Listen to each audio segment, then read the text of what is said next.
할렐루야.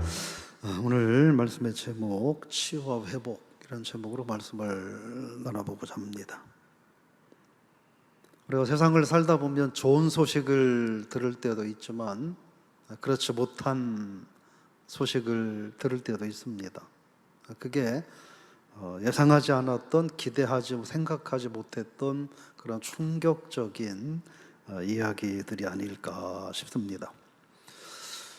오늘 본문을 보면 다윗이 그 사울에게 그토록 쫓겨다니고 고난을 당하는데, 그러다가 들려오는 한 소식을 듣는데 그 사울이 죽었다는 이야기입니다. 근데 사울만 죽은 게 아니라 그 다윗의 친구이며 사울의 아들인 요나단이 죽었다, 이런 이야기를 들어요. 오늘 본문의 내용은 쭉 그런 이야기들을 얘기하고 있는데, 그 소식을 전해준 게 누구냐면 아말렉 한 청년이에요. 이 아말렉의 한 청년이 다윗에게 찾아와서 사울이 죽고 요나단이 죽었다. 그런데 어떻게 죽었는가 하는 그 상황 설명을 쭉 들어보니 이 아말렉 청년이 최종적으로 사울의 죽음에 관여를 했다는 거예요. 그래서 다윗의 입장에서는 정말 원수 같은 그런 그 사울이었지만 그가 세상을 떠났다는 그런 이야기를 들으면서, 근데 아말렉 사람이 사울왕의 죽음에 개입했다는 이야기를 들으면서 그 이야기를 전해준 아말렉 청년을 그 자리에서 처형합니다. 사울은 왜 그러냐면 다윗도 여러 번 사울을 해할 수 있는 기회가 주어졌지만 다윗도 하나님의 기름 부음 받은 사람이었기 때문에 수많은 기회와 조건이 됐었지만 하나님께 맡기고 그에게 손을 대지 않았는데, 하물며 이방인, 그것도 천한 이방인 다윗가 하나님의 기름 부음 받은 왕을 죽였다는 것에 대해서 다윗이 분노하는 그런 모습이죠. 그러면서 사울의 죽음 때문에 안타까워하기보다는 이 요나단의 죽음 때문에 많이 힘들어합니다. 요나단은 다윗에게 있어서는 어쩌면 형제들보다도 더 가까운, 생명을 서로 나누고 우정과 사랑을 나누는, 그래서 어떻게 보면 다윗이 힘들고 어려운 인생살이를 하면서, 피난살이를 하면서 어떻게 보면 유일무이하게 속내를 털어놓을 수 있는 친구, 그가 요나단인데 요나단이 세상을 떠났다는 이야기입니다. 다윗에게는 친형제가 세상을 떠났다는 이야기보다 이 요나단의 죽음 소식이 굉장히 충격이 아니었을까, 그런 생각을 해보게 되는 거죠. 우리가 흔히 말하기를 사별한다, 이런 이야기를 하죠. 사별한다라는 말, 우리나라는 그냥 돌아가셔서 이별한다, 그런 정도가 사별이라는 말인데, 이 사별이라는 단어는 무엇을 말하냐면 약탈당한다, 강제로 빼앗긴다, 박탈당한다, 그런 뜻이 있습니다. 그러니까 예를 들어서 배우자와 사별한다, 그럼 배우자를 강제로 빼앗기고 약탈당한 거라는 거예요. 부모와 사별한다, 부모를 강제로 빼앗기고 약탈당하고 박탈당한다. 자녀와 사별한다, 자녀를 강제로 빼앗기고 약탈당한다, 이런 의미가 들어 있습니다. 좀 우울한 이야기죠. 우리가 오늘 이 죽음에 관련된 얘기를 좀 간략하게 살펴보는 건데, 미국의 한 그 의학 전문지에서 그 남성들의 삶의 질을 현저하게 떨어뜨리는 사건들 10가지를 조사해서 발표를 했습니다. 뭐가 가장 1등일까요? 삶의 질을 떨어뜨리는 가장 충격적인 사건, 100점 만점에 100점을 받은 사건은 뭐였냐면 배우자의 죽음이었어요. 배우자의 죽음이 삶의 질을 가장 떨어뜨린다 하는 거예요. 직장에서 해고를 당하는 것은 한 47점 정도? 네, 그리고 뭐 심각한 질병에 걸리는 것은 한 53점 정도 이렇게 되는데 배우자가 세상을 떠나는 것은 100점이었어요. 그러니까 가장 심각하게 삶의 질을 저해한다 하는 것입니다. 그러므로 이 배우자 또는 친구 또는 가까운 이들의 죽음이라고 하는 것은 얼마나 많은 걸 뺏어가는지 우리가 생각을 해볼 수 있습니다. 그래서 새벽에도 가끔 말씀드리고 또 여러 번 기회 있을 때마다 말씀드리지만 지금 있는 사람들에게 잘하시길 바랍니다. 그러니까 노래도 있잖아요. 있을 때 잘하라고. 지금 부모님이 살아계시면 부모님께 잘하고, 또 지금 배우자가 살아있으면 배우자에게 잘하고, 친구 또는 자녀들에게도 잘하시길 바랍니다. 어젠가 뉴스를 보니까 학교 개학을 해서 어떤 여자아이가 엄마 학교 갔다 올게 하고 학교를 갔는데 그만 큰 트럭에 치여가지고 아이가 세상을 떠난 사고가 있더라고요. 그때 기자들이 그 엄마인 것 같은데 상복 입은 엄마를 하면서 엄마가 울먹이면서 한 이야기가 엄마 학교 갔다 올게 하고 갔는데 아이가 안 왔어요, 이 얘기를 하더라고요. 얼마나 기가 막힌 일일까 하는 것이죠. 그래서 이런 그 죽음이나 어떤 사건 이런 것들로 인한 그래서 갖게 되는 슬픔이라고 하는 건 사실은 다 모르죠. 그죠?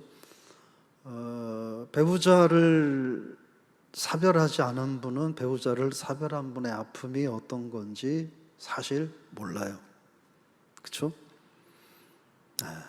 또 부모님이 세상을 떠나시지 않으면 부모님이 세상을 떠나시는 또 그 이후에 허전함과 후회됨과 아픔과 슬픔이 뭔지 다 모르죠. 그래서 계실 때, 있을 때 잘해야 된다 하는 겁니다. 예를 들어서 배우자가 세상을 떠나고 나면 물론 이제 시간이 지나면 회복이 되고 하겠지만 배우자가 세상을 떠나고 나면 그 아까 말한 그 충격이 굉장히 크다 하는 거예요. 아이가 갑자기 세상을 떠나면 세상을 어떻게 담대하게 살아갈 수 있을까? 굉장히 힘들고 어려울 겁니다. 그래서 거의 좀 그럴까요? 회복하기 어려운 그런 슬픔에 빠져 있을 수 있습니다. 슬픔에 빠져 있다고 하는 것 자체는 그게 병은 아니죠. 그냥 슬픔에 빠진 겁니다. 근데 심하다 보면 내가 이러다가 정말 어떻게 되는 건 아닌가. 또 주변의 사람들도 너무 슬픔에 빠져서 헤어나지 못하면 아이고 저러다가 어떻게 되는 거 아닌가 이런 걱정을 하기도 하죠. 그런데 분명한 것은 슬픔이 있을 때에 그 슬픔을 슬퍼할 줄 아는 것도 우리들의 인생의 한 부분이라는 거죠. 다윗이 요나단의 죽음을 보면서 슬퍼합니다. 그래서 근데 그거를 가지고만 있으면 안 되는 거, 속에 끙끙 끌어안고만 있으면 안 되고 그 슬픈 마음을 이렇게 쏟아내야 되는 거죠. 그래서 저는 장례식장 가면 항상 얘기해요. 유족들과 본격적으로 장례가 진행되기 전에 임종 예배, 장례식장으로 옮기거나 또 정해져서 아직 이 제대로 이렇게 장례가 준비되지 않은 과정에 이제 유족들하고만 임종 예배를 드리는데 그때 꼭 얘기해요. 뭐 장례도 어떻게 해야 된다는 이야기도 하지만 장례 중에 슬프면 울고 싶으면 그냥 마음껏 울으라고. 그냥 울고 싶으면 원 없이 울으라고 그렇게 이야기를 합니다. 오늘 다 읽지는 않았지만 17절 말씀에 보면 이 사울과 요나단이 사망했다는 이야기를 듣고 다윗이 노래를 만들어서 부르는데 오늘 17절에 보면 다윗이 슬픈 노래를 불렀다 이렇게 말을 하고 있습니다. 다윗이 누굽니까? 어려서는 골리앗을 상대해서 쓰러뜨리고 또 블레셋과의 전쟁에서 승리하고 또 수많은 위협 속에서도 끈질기게 살아남은 정말 용사 중의 용사인데 그 다윗이 눈물을 흘리며 울고 있다는 겁니다. 오늘 11절, 12절 말씀해 보니까 다윗이 옷을 잡아 찢어가면서 슬피 울며 금식했다. 그런데 다윗만이 그런 것이 아니라 다윗이 함께 데리고 다닌, 즉 다윗과 함께 다녔던 다윗의 부하들도 그들도 일당백의 용사들인데 그 전쟁터에서는 산업기로 유명한 그 용사들이 자기들이 옷을 찢고 통곡하면서 울었다 이렇게 말을 하고 있습니다. 슬픔을 또 어려운 일을 만나게 되면 그 자연스럽게 사람의 마음 속에는 그 상처, 아픔 이런 것들이 이렇게 쌓이게 돼 있다는 거죠. 그걸 씻어내야 된다는 거예요. 근데 그걸 씻어낼 수 있는 길이 뭐냐? 그것은 눈물이라고 하는 겁니다. 나사로가 세상을 떠났을 때 예수님께서 나사렛 무덤 앞에 가셔서 요한복음 11장 35절에 보면 예수님께서도 눈물을 흘리셨다 이렇게 말씀하고 있습니다. 나사로의 무덤 앞에서 눈물을 흘리셨어요. 왜 눈물을 흘리셨을까? 우리는 알고 있어요. 예수님이 나사로 무덤 앞에서 눈물을 흘리시고 우셨는데 그리고 나서 뭘 하셨어요? 나사로를 살려내셨어요. 죽은 나사로를 당신이 살릴 거였단 말이에요. 그러면 살려놓고 하하 봐라 우리 웃자 잔치하자 이렇게 얘기하는 게 더 좀 멋있어 보일 것 같기도 하는데 뻔히 조금 있다가 살려낼 거면서 예수님은 그 나사로의 죽음 가닥에 슬프게 눈물을 흘렸다고 하는 겁니다. 왜 그럴까 생각을 해보셨어요? 교양이면 아주 뻔뻔하게 살려내고 막 웃는 게 낫지 왜 울었을까? 주님께서 하나님이시지만 죄로 인하여 하나님께로부터 징계를 받고 그리고 죄로 인해서 너의 육신은 흙에서 왔으니 흙으로 돌아가라 라고 하는 죽음을 선고받은 인생, 그리고 그 죽음 자체가 주님께서는 너무나 속상하고 마음이 아프셨던 거예요. 나사로만의 죽음이 아니라 하나님을 알지 못하는 그리고 세상에 있는 모든 인간들은 다 이 죽음이라는 것을 겪어야 하기 때문에 그 죽음이 얼마나 나쁜 건지 그게 얼마나 절망스러운 건지를 알기 때문에 우리 주님은 우셨다 하는 겁니다. 그러니까요, 주님도 우셨으니까 우리도 울어도 돼요. 마음껏 울어도 돼요. 그래서 이 F.B. 마이어라고 하는 이 사람이 아주 이런 유명한 얘기를 했어요. 뭐라고 얘기했냐면 제가 그대로 인용을 하면 눈물은 참을 수 없는 고뇌를 풀어줍니다. 하천 제방이 중간에 터지면 댐에 가해지는 홍수의 압력이 줄어드는 것처럼 하나님이 가장 아름다운 무지개를 빚어내는 재료 그것은 눈물입니다. 이런 얘기를 했어요. 제가 97년도인가요? 8년도인가? 97년도인 것 같네요. 97년도에 제가 충북 보은에 있는데 옛날에 그 보은을 다녀오셨던 분들은 아실 건데 지금은 거기에 다 뭐 개발이 됐지만 교회 앞에 논이 있고 그 앞에 큰 하천이 있었어요. 근데 그때 하루에 600mm가 왔어요. 시간당인가 하루인가 그 비가 600mm가 와가지고 아침에 새벽에 일어나 보니까 흙탕물이 이렇게 불어나는 게 눈에 보이는 거예요. 그래서 교회 문 틀까지 딱 찼어요. 물이 그냥 쭉 불어와가지고. 그래서 뭐 난리도 아니었죠. 그래 앞에 옆에 집에는 몸이 불편한 어르신이 계셨는데 위에 저수지가 있었거든요. 저게 터지면 이 동네는 다 그냥 쓸려 내려가니까 어떻게 해야 될까 고민하고.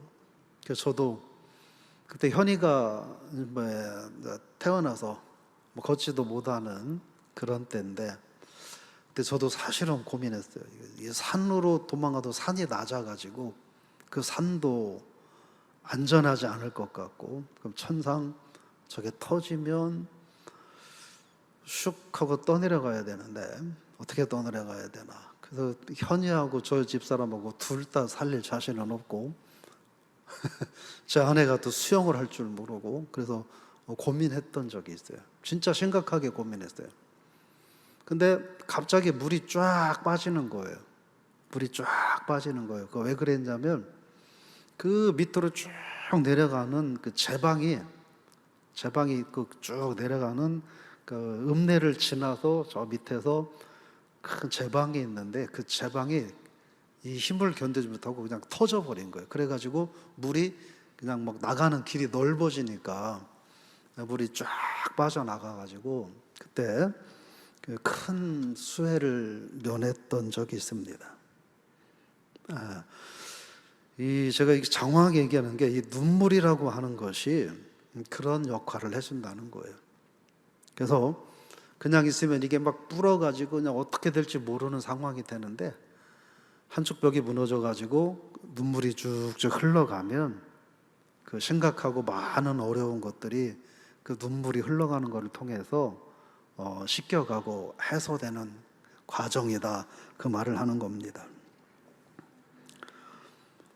사실 성경의 요한복음에 보면 주님께서 30분을 울었는지 아니면 뭐 반나절을 울었는지, 오늘 이 다윗도 하루 온종일 울었는지 일주일을 울었는지 그 시간은 말을 하고 있지 않지만, 그러나 분명한 건 아마도 본인들이 이 눈물을 통해서 슬픔을 최소한 이렇게 해소할 수 있는 그런 정도의 시간은 울지 않았을까 그런 생각을 해봅니다. 우리나라도 지금은 그렇지 않지만 옛날에는 뭐 그런 분들도 있었다고 하잖아요. 부모님이 돌아가시면 무덤가에다가 초막을 짓고 상복을 입고 3년 동안 뭐 슬퍼하면서 살았다, 이런 이야기들. 그리고 지금도 무슬림들은 1년 동안 상복을 입고 생활하는 경우도 있다고 합니다. 1년 동안. 그러면서 이 죽음, 이게 뭐 친구의 죽음이든 뭐 배우자의 죽음이든 가족의 죽음이든 이런 어려운 슬픔, 정말 크나큰 슬픔 앞에서는 그 슬픔을 쏟아 놓아야 된다라고 하는 거예요. 근데 이제 누구에게 쏟아 놓느냐 하는 거죠. 사람에게 쏟아 놓아 본들 별로 유익하지 않고 하나님 앞에 쏟아 놓아야 하지 않을까 싶습니다. 물론 세월이 약이다, 이런 이야기도 있죠. 충분히 아파하고 힘들어할 필요도 있다, 그런 생각도 해봐요. 전도서 7장 4절에 보니까 그렇게 말씀하셨죠. 지혜로운 사람은 그 마음이 초상집에 가 있지만 어리석은 사람은 혼인집에 머문다, 이렇게 말을 합니다. 성경에는 이 슬픈 이야기들이 참 많이 있어요. 참 많이 있습니다. 시편이 150편이 있는데 그 150편의 시편 중에 내용의 한 70% 정도는 슬픔을 하소연하거나 토로하거나 고백하거나 말하는 내용들입니다. 전도서 7장 3절에 보면 슬픔이 웃음보다 나았다 이렇게 말을 하고 있습니다. 그러니까 우리가 어떤 힘든 일이나 슬픈 일이나 이런 일들을 당해서 울고 눈물 짓고 하는 것이 때로는 뭐 좋은 일 때문에 웃는 것보다 더 낫다 뭐 이런 정도의 의미로 보면 될 것 같습니다. 왜냐하면 인생에 정말 중요하고 심오한 그런 문제, 그런 일들, 그런 내용들은 심각한 슬픔 속에서 알게 되기 때문에 그래요. 그죠? 엄청난 돈을 벌었어요. 근데 그 엄청난 돈을 번 사람이 인생을 심각하게 고민할까요? 고민하지 않을 거예요. 이 돈 가지고 어떻게 인생을 그냥 멋들어지게 막 마음껏 후회 없이 써볼까 하는 그런 생각을 하지. 그러나 죽음이라, 특히 죽음이라고 하는 것을 우리가 뭐 겪게 되면 많은 생각을 하죠. 그죠? 그래서 저는 장례 때 여러분 아시겠지만 뭐 그렇지 않아도 다 그렇게들 하지만 유족들이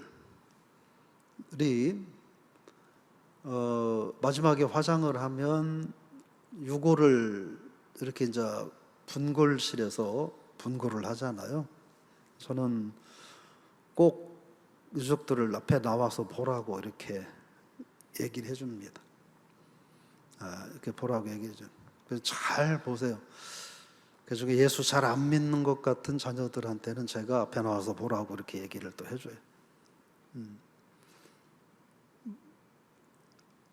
인생의 마지막이 뭔지를 좀 보라라는 그런 제 나름대로의 마음이 있는 거죠.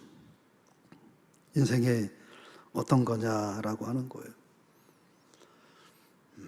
그래서 이렇게 보면 아이고 참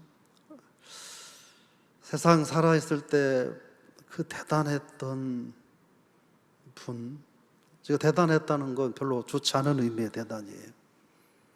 말 한마디 행동 하나 좀 더 이쁘게 선하게 좀 하고 살면 좋을 텐데 그렇지 못했던 분도 마지막에는 그냥 하얀 한 줌 요즘만큼의 가루로 변하고, 또 착하고 순하고 착하게 아주 신실하게 아름답게 사셨던 분도 똑같이 그렇게 변하잖아요.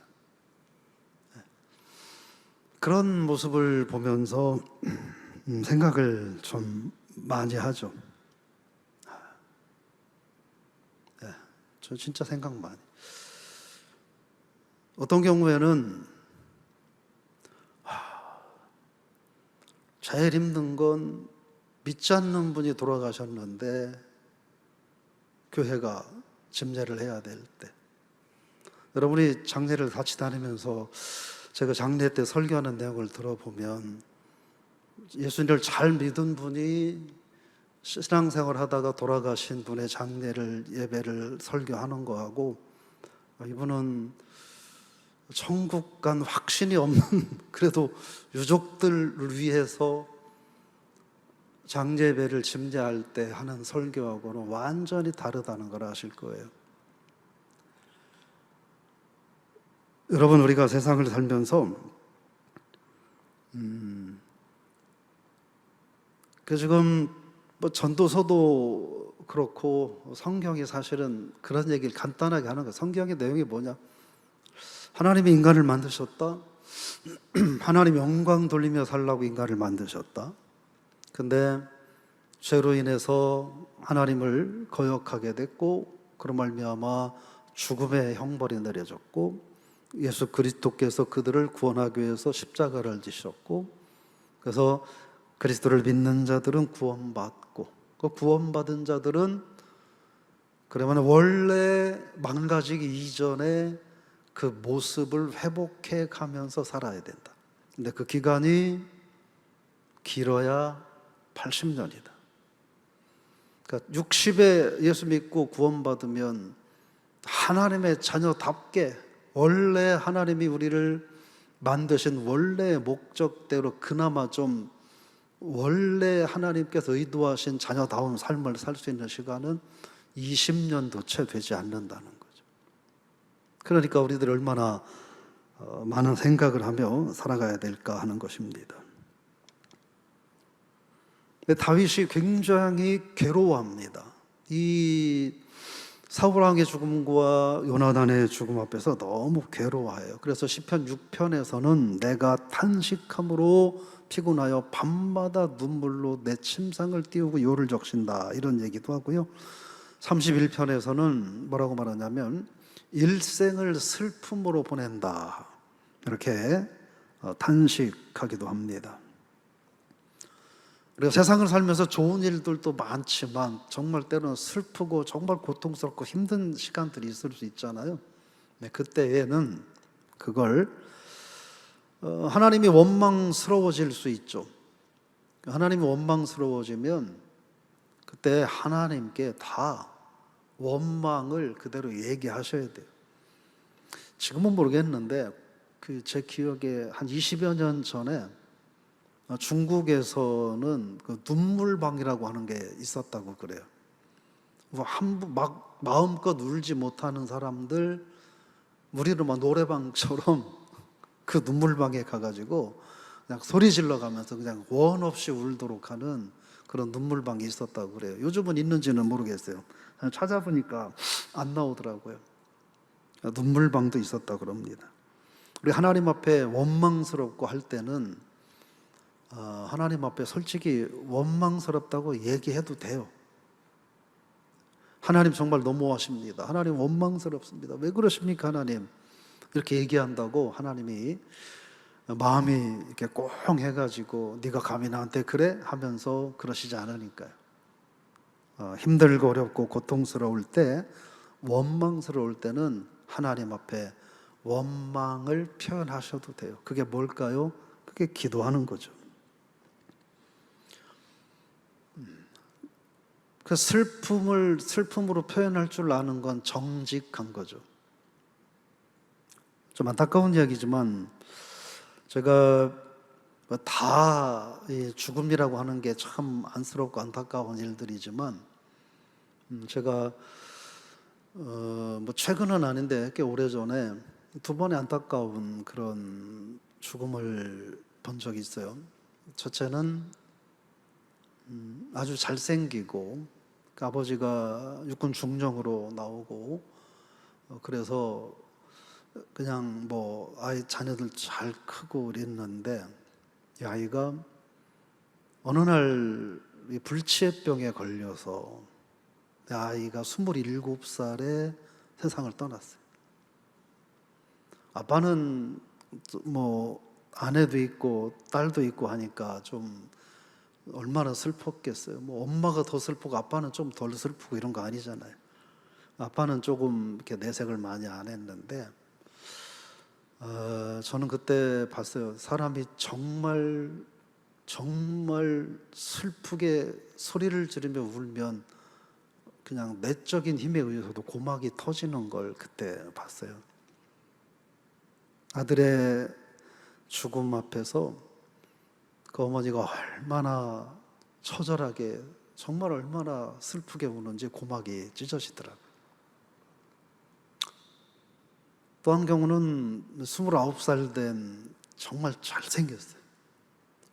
정말 조인성까지는 아니어도 그 비슷할 정도만큼 키도 크고 잘생긴 친구였는데 직장도 좋은 데 다니고 이 친구가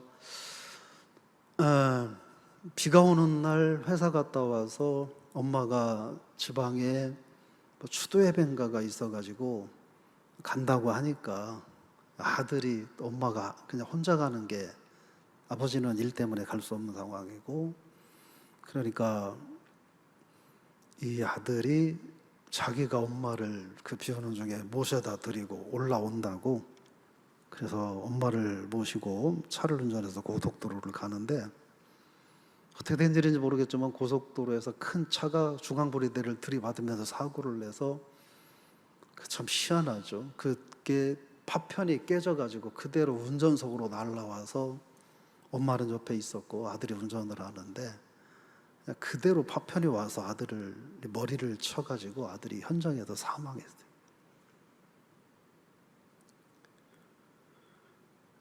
그분들이 저기 취임식 할 때 부부가 같이 그때 오셨었는데 그 집에서 살지 못하시더라고요. 집에서 살지 못하시고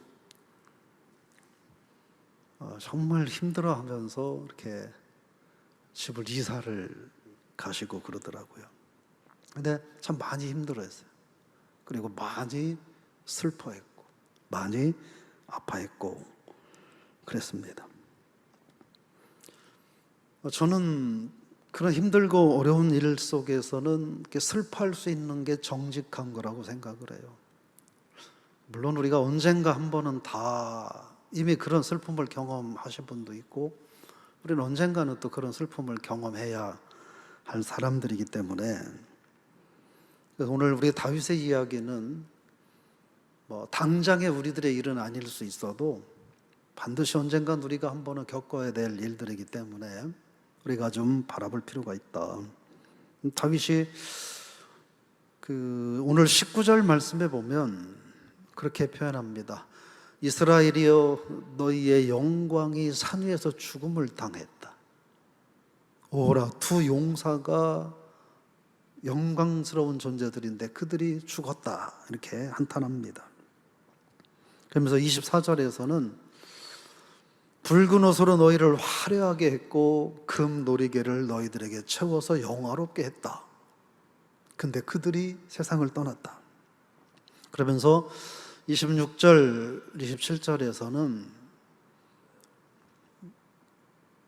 다윗이 형 이렇게 불러요. 형, 요나단 형 하면서 다윗이 울부짖는 그런 모습들을 우리가 볼 수가 있습니다. 어떻게 보면 다윗에게 사울의 죽음도 그렇지만 특히 요나단의 죽음은 정말 감당할 수 없는 한쪽 팔을 잃어버린 아니면 몸의 반이 잘려나가는 듯한 그런 고통이었는데 오늘 말씀을 다윗은 그것을 하나님 앞에 울부짖고 눈물로 부르짖고 하소연하고 외치면서 그 죽음을 인정하고 받아들입니다. 그것도 필요한 일들이다 하는 거죠. 우리가 새벽에 살펴봤지만 전도서 3장 말씀에 천하에 만사가 다 때가 있다. 읽어볼까요?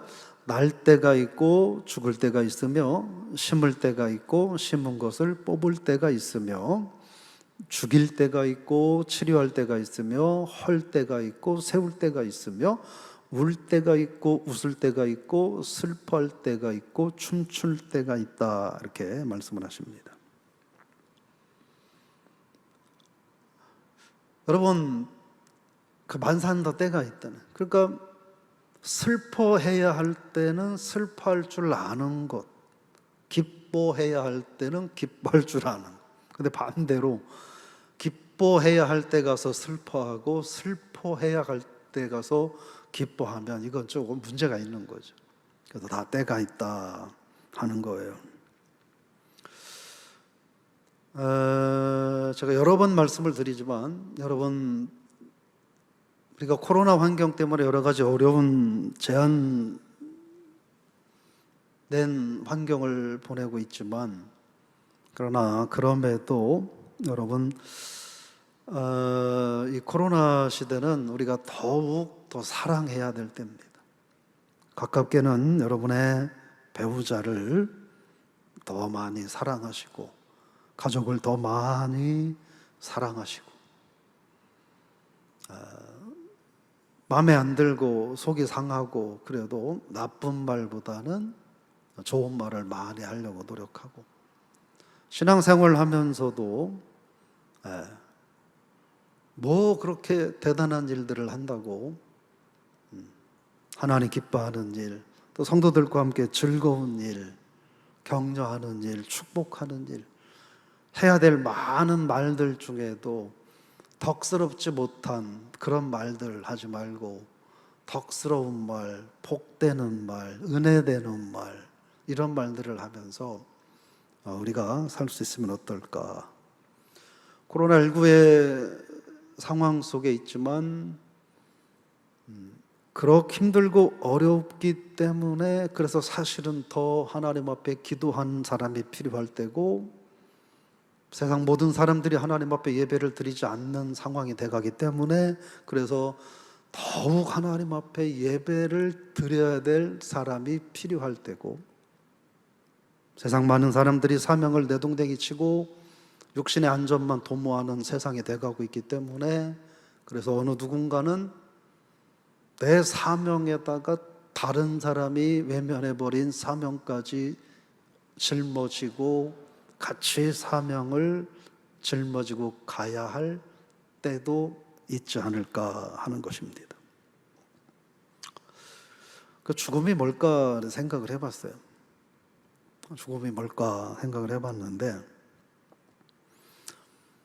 여러분, 우리가 하나의 병원으로 얘기하면 이 세상이라고 하는 큰 병원이 있는 거예요. 지구라고 하는 큰 병원이 있어요.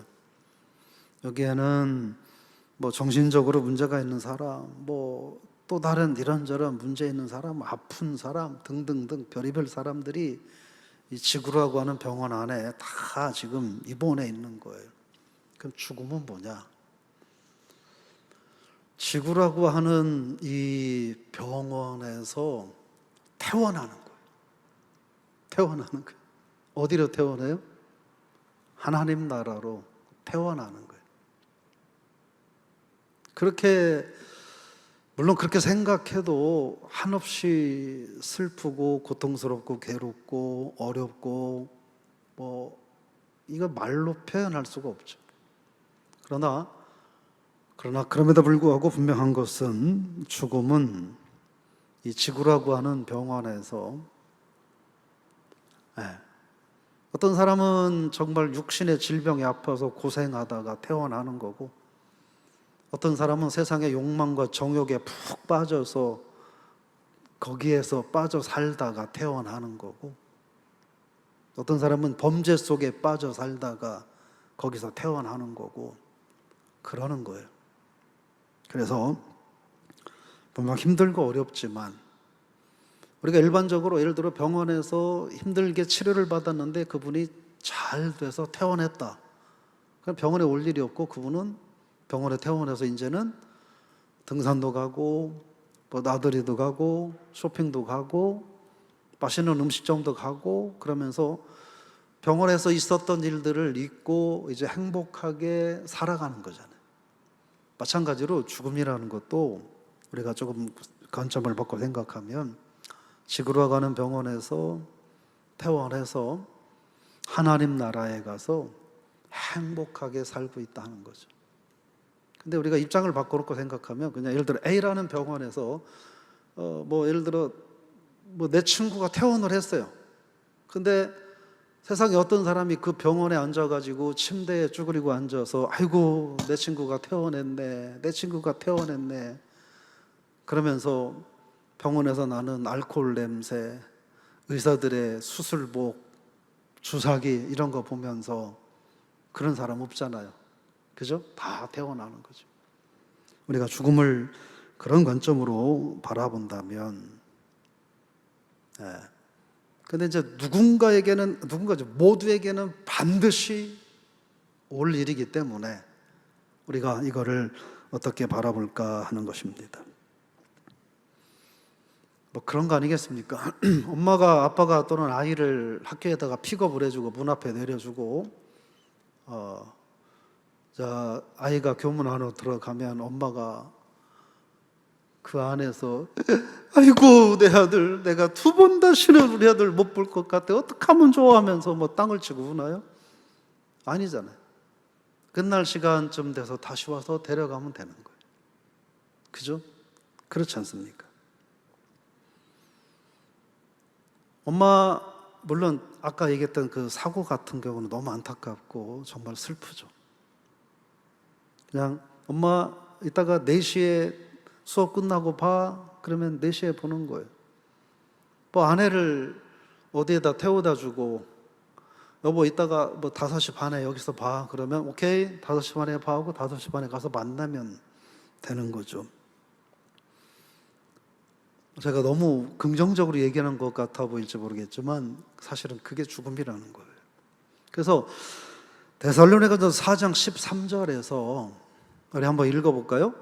형제들아 자는 자들에 관하여는 너희가 알지 못함을 우리가 원하지 아니하노니 이는 소망 없는 다른 이와 같이 슬퍼하지 않게 하려 함이라 말씀하셨습니다. 그리스도인들은 분명 죽으면 너무 슬프고 싫은 거예요.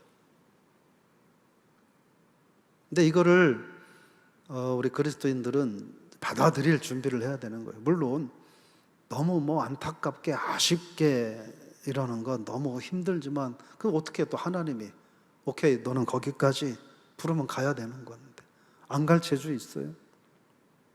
재주가 없잖아요. 하나님이 부르시면 가야 되는 거니까.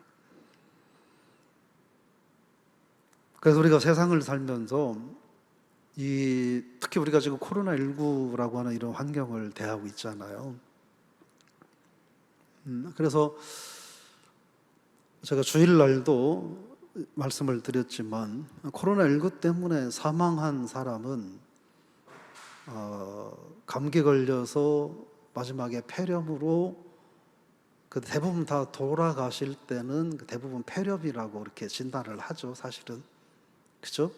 다른 걸로 막 고생하고 그러셔도 마지막 돌아가실 때는 반드시 폐렴이란 걸 거의 대부분 넣어요. 제가 보니까 그래요. 어쨌든 코로나19로 세상을 떠나는 사람보다 폐렴으로 세상을 떠나는 사람이 10배는 많아요. 그러니까 주일날도 말씀드렸지만 코로나19가 그래서 그것 때문에 우리가 그걸 육신의 죽음에까지 연관을 시켜서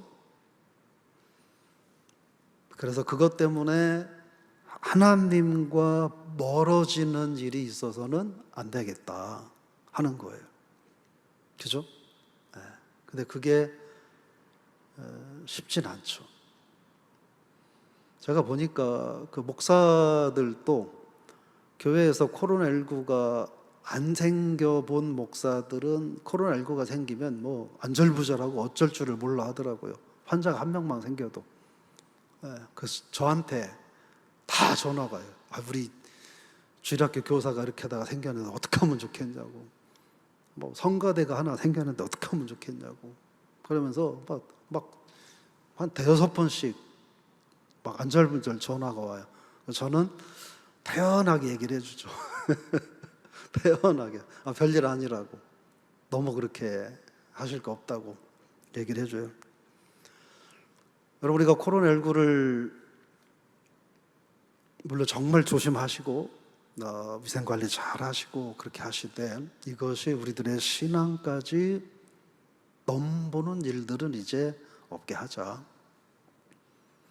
우리가 코로나19 안 걸리려고 길을 쓰고 노력을 해도 하나님이 그거와 상관없이 너 내일 나한테 와야 돼 하고 부르시면 코로나19가 아니어도 우리는 가야 된다니까요. 그러니까 이 불합리해 보이고 부당해 보여도 그건 우리의 영역이 아니니까 하나님께 맡기고 예배 드리고 또 조심하고 기도하고 성전에서 예배 드리기 어려우면 가정에서 예배하고 개인 경건 생활하기 어려우면 온라인을 통해서라도 함께 하나님 앞에 예배하고 이렇게 해서 우리가 이 죽음이라고 하는 것이 분명 슬프고 어렵고 위험한 것은 분명하지만 그러나 그 또한 우리의 영역이 아닐진데 우리가 피할 수 없는 존재라는 걸 고백하고 다 받아들였잖아요. 우리 어르신들, 부모님들 세상 떠나시는 거 다 받아들였잖아요.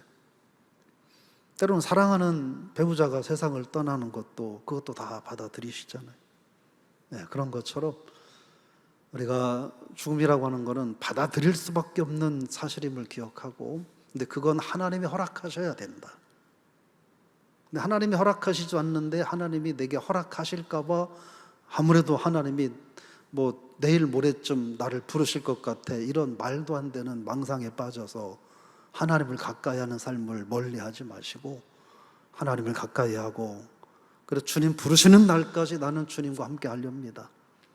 나 오라 하는 그날까지 나 하나님 자녀답게 한번 내가 살아보겠습니다, 이렇게 말할 수 있는, 그래서 막상 우리들에게 현실이 되면 또 다윗처럼 충분히 슬퍼하고 하나님 앞에 토로하고 울부짖고 하나님의 위로를 받고 또 다른 이들에게 그렇게 위로하고, 그러나 그 시간이 되기까지는 우리가 두려워하지 말고 어떤 질병도 어떤 환경도 걱정하지 말고 믿음으로 살 수 있는, 그래서 죽음의 권세가 우리를 넘볼 수 없는 하늘나라를 소망 삼고 살아가는 저 여러분이 되면 어떨까 싶습니다. 왜 그게 가능하냐면 하나님께서는 이미 당신의 아들을 죽게 해서 죽은 아들을 무덤에 장사 지내는 아픔을 경험해 보셨던 분이 하나님이에요. 하나님은 그것만 하지 않았어요. 그 죽었던 아들을 다시 살리신 부활의 역사도 행하신 분이 하나님이세요. 그 우리는 하나님의 한편만 믿는 게 아니잖아요. 아들을 십자가에 내어놓고 죽게도 하셨지만 그러나 또 그를 살리신 그 하나님도 믿잖아요.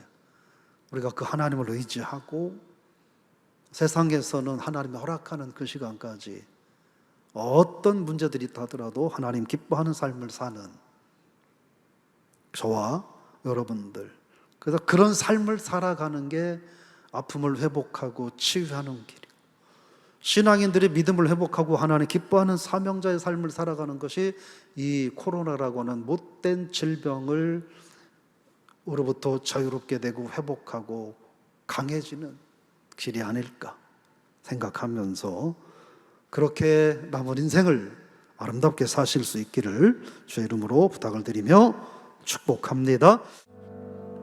세상에 유일무이했던 인생의 동반자 요나단이 세상을 떠남으로 그 슬픔을 감당기 힘들어서 애통하며 울부짖었던 다윗의 모습을 바라보며, 또한 그 모습이 언젠가는 우리들의 모습일 수도 있기에 오늘 다윗의 모습을 바라보며 우리가 인생에서 죽음이라고 하는 문제를, 또 슬픔이라고 하는 문제를 어떻게 대해야 할까 말씀을 통해서 살펴보며, 하나님께서 나를 부르시는 그 시간은 언젠가 반드시 있을 것이기에 그래서 우리는 그날을 잘 준비하며 살게 하옵소서. 우리도 사랑하는 배우자가 죽음이라고 하는 것을 맞이할 때 그 사실 때문에 슬퍼하기보다는 내가 사랑하는 배우자가 세상 사는 동안 하나님 기뻐하는 삶을 살라고 맡기셨던 그 사명을 온전히 감당하는 일에 제대로 도움을 주지 못했음에 대하여 안타까워하며 아파하며 기도하는, 그래서 남은 인생이 하나님 앞에 더더욱 아름답고 행복한, 하나님께서도 흡족해 하시는 인생 되게 하여 주옵소서. 코로나19가 많은 이들을 위협합니다. 이런저런 수많은 변명도 있지만 사실은 죽고 싶지 않아서 우리는 하나님도 멀리하고 있고 하나님께 충성하는 것도 멀리하고 있고 하나님 맡기신 사명 감당하는 것도 멀리하고 있음을 하나님 앞에서 부인할 수 없습니다.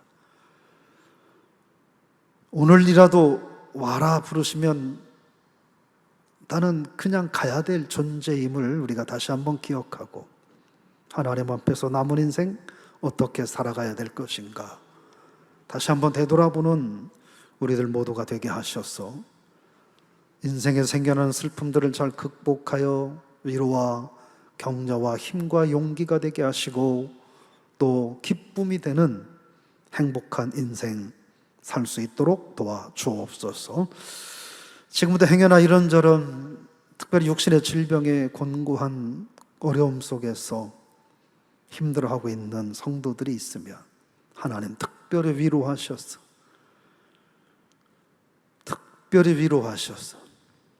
하나님 앞에 서기를 잘 준비할 수 있도록 도우시고, 가족이 그런 상황에 있다면 가족들이 잘 준비할 수 있는, 그래서 후회 없이 하나님 나라에서 다시 만날 그날을 기약할 수 있는 우리 모든 성도들 또한 되게 하여 주옵소서.